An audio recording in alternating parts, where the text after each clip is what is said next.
Howdy folks. Right, it's UK Yankee and we are, well I say we, it's only me today, not even Sparkle. To explain that really quick, my missus had a work stew last night and it's 1:30 and she's still in bed. So I was itching to get out. We've been meaning to do this for a little while anyway. So I've packed my bags and we're off for a day camp. Not an overnighter, just to go out in the woods, have a bit of lunch and try a few new things out as well. So I brought all the gear, but what I have brought is my 30-litre bag. It's one of those military sort of SF carry more bags, which I'm not a big fan of. But when it comes to 30-litre, like the smaller versions, they're alright. The reason why I'm not a big fan of them is because they don't support your hips, they don't take the weight on your hips. They're designed to be wore with webbing and military kit. And you know, I ain't wearing that in my time off, as no military person would. Apart from ex-military, who seem to look like with those tinted spectacles at the shit stuff that we've got. Controversial! Controversy! It's only 2 minutes into the video! Oh my god! Hopefully I might get some comments on that. Anyway. But these 30-litre bags are great because what I've brought is a bedroll. Basically I'm going to show you today that you don't need to bring much for the camp. And I've actually brought more than I would normally because I wanted to sort of do a couple more videos. So what I've brought is my stick. That's going to come in useful. It's actually coming in useful on the walk actually because there's some really horrible bits here. And it's good to know just what I'm standing into. Also, I brought me DD Tarp 3x3. We're going to do I won't call it an emergency shelter, because an emergency shelter you probably wouldn't have a DD tarp on your back, but a tarp shelter. Alright, well let's just call it what it is. It's just going to be a little tarp shelter because I don't know if you can hear this. I mean, oh my god, we've had some rain lately. The clouds aren't looking too bad right now, but it's so changeable right now guys. I'm just going to I thought I'd do it because I want to practice this stuff, and as you all know, I'm not great at it. What else did I bring? Oh yeah, I've decided to do a few reviews on kit that I did back when I first bought them, like my first impression reviews. Well, now I've been using it all for a fair bit now. So again, from the layman point of view, not the expert point of view, not like your TA outdoors or your MCQs. Oh, squirrel. Squirrel just died off into those bushes there. Your far north bushcraft and survival kind of people. They're your experts guys. But I thought from a layman's point of view, a couple of years into this game now, from a recreational point of view, I thought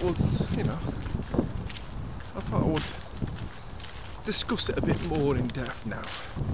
So we're going to look at the Trangia 27 again and make up our mind on it once and for all.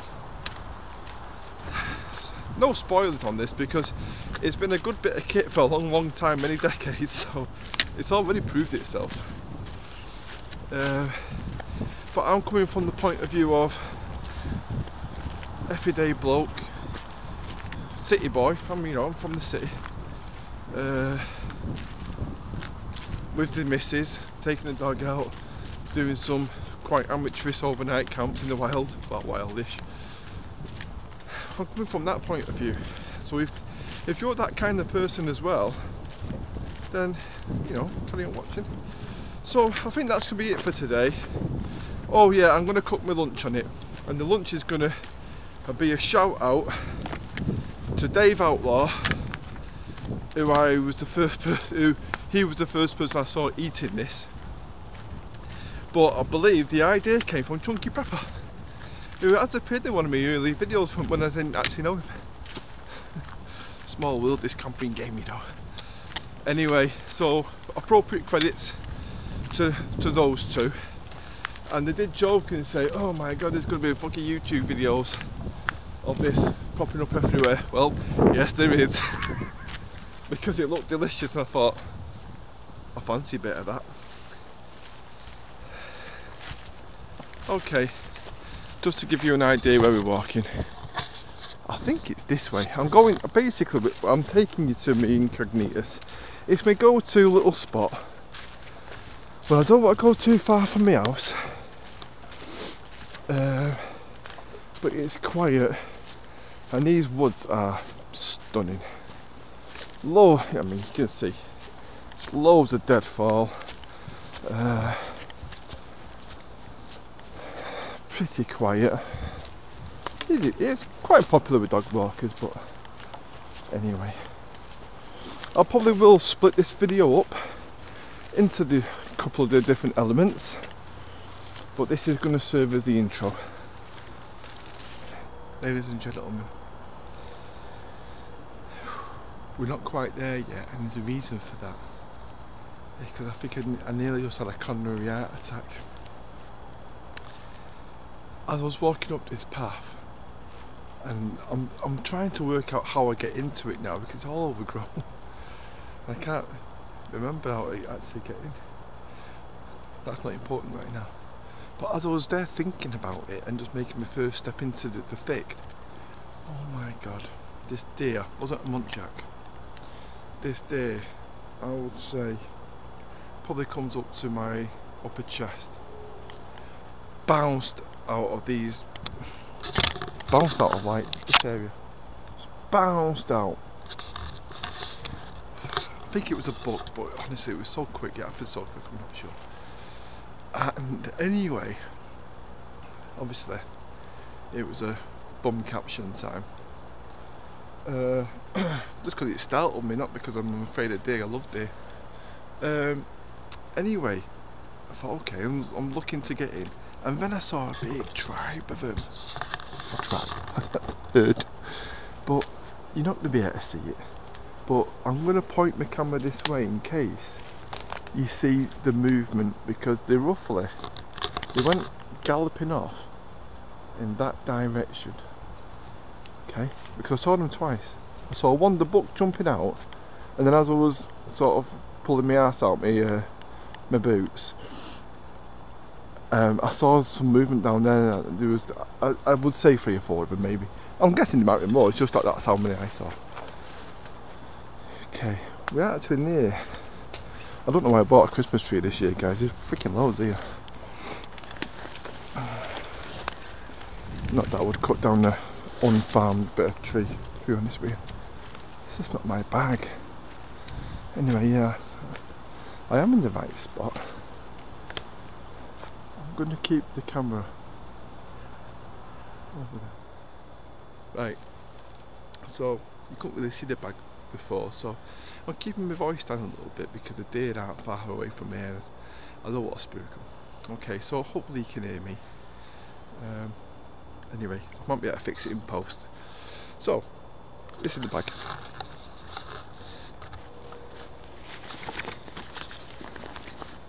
Okay, you get a top pouch. I'll put that pouch on the front. In this pouch today I put my food. Okay. This is a pouch, cheap one off eBay. Zip came off it straight away. In there I've just got some of my knives. I always keep my fire kit in there, so knives, fire kit, food generally speaking. I've got my water bottle in there, a water filter in there. This is some of this stuff always stays in.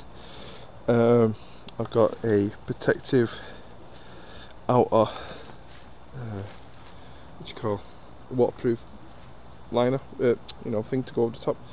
And inside I've got some bits and pieces, my pegs, my tarp, my triangular, stuff like that. And this is a bedroll. This bedroll is made using I'm going to show you more in a bit, but it's made using the British military baby bag outer liner. So it's like a waterproof Gore-Tex liner, and inside that I've stuffed a Polish bedroll. You can get those dirt cheap, guys, off ex-military websites and eBay and places like that. I think like a tenner, honestly. I'll show you that. I've shown it in other videos, but if you're new, then I'll show you that. What else have we got? Oh, and inside that I've put a silver-backed yoga mat. You know the type of thing, you can get them from camping shops, but Aldi were selling yoga mats, but had a silver back. So, and they were a lot cheaper than camping mats. So I've shoved one of those in the bottom. Okay, so update. I've got my DD tarp just laid out flat. I pegged out the two farthest ends nice and tight. You can see how it's a bit tauter at the top. There's loads of different ways of doing tarp configs. Now the way I'm going to do it is, I was going to do a traditional kind of one that you've seen loads of times on YouTube, where you peg that to the middle there, and you know, that would be what I'd do if I was going to spend the night in it. This one, I want it to be a bit higher, so I'm going to probably not bring them in as far. Okay, and that way I'll get more height. I also don't want a lip, I just want it to just be an open sort of tap, because I want to sit in it while I do the rest of the videos. Okay, so what I've done is at a slight diagonal, and that's the centre line there. Okay, that was the next one, and then that's the corner that was over there. I brought it in just before that one. Same with this one. The theory now being, if I can do this, is we'll end up with something like that. Okay. And this is why I brought my stick. Now, with all this deadfall, you don't need to bring your walking sticks. You could just fashion one out of some dead wood. However, I'm going to use my walking stick because that's why I brought it, just so you could see it. To show you that, you know, thing that you take with you, I've got more than one use. Now, you don't need a stick at all. If you've got branches that are going over the top, and on these trees, they're not very good for those kind of branches, but you could just tie this off from a tree above. Alright, we're back in a minute. Alright, I've made a bit of a modification to it because I'm experimenting.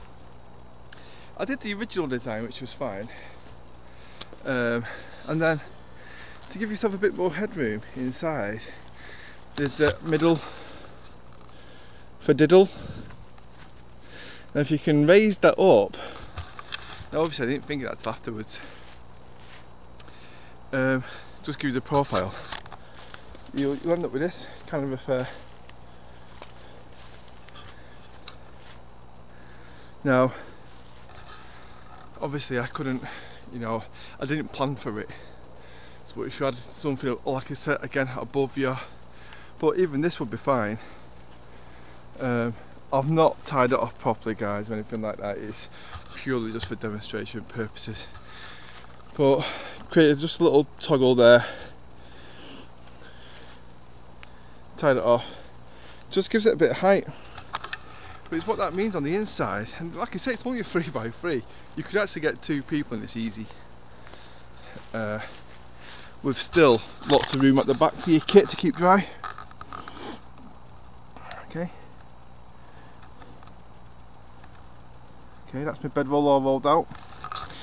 So just to show you my bedroll here. Hang on a minute. I'll just put it out actually a little bit so you can see it.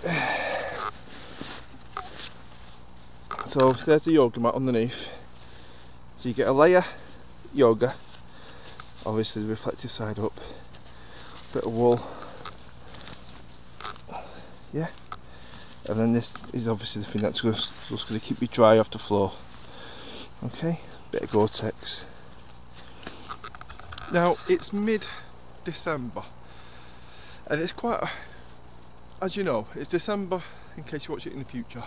December 18, mid-December 18. Now we've had some real cold spells, and we've had some real mild spells. Today's one of those mild spells. Excuse me. I think I could camp in that no problems tonight. No problems whatsoever. If the temperature drops down a little bit, I'll still be alright. I would definitely wear my thermals though, to be on the safe side.